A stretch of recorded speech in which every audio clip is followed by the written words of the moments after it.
For today's video mga lods, ngayon ipapakita ko sa inyo yung tinanim natin na grafted na longkong lansones.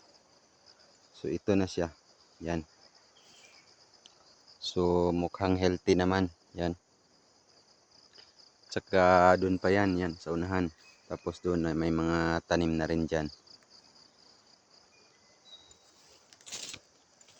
Dito rin mga lods, katatanim lang natin ng bayabas, yan. Guava apple yan, yan. So nagtanim tayo, yun. Mga 50 na puno ito. So nagtanim tayo ng sarili natin para hindi na tayo bibili. Yan. Andun pa yan sa unahan, yan. Mga bayabas ho yan. Guava apple na variety. So sabi nila more than 1 year lang daw to, bubunga na. Yan. Dito rin mga lods, ipapakita ko sa inyo yung durian natin.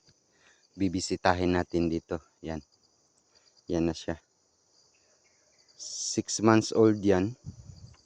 Ang variety niyan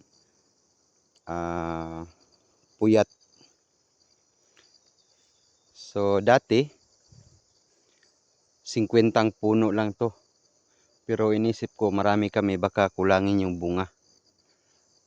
Pang konsumo lang ho namin to. Yan. Maganda na yung niya.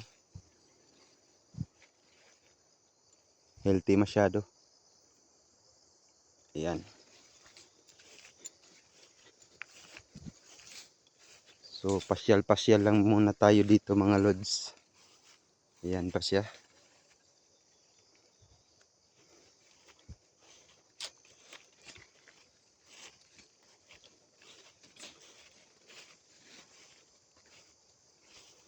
Ito. So malalaki naman. So ito pa.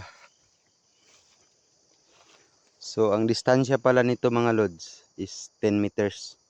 Galing dito hanggang doon sa next na puno. So far okay naman. So wala rin ako nakitang sakit. So baka biyayaan tayo nito. Ngayon nasa na to na puno. 157 na puno. So yun lang mga guys.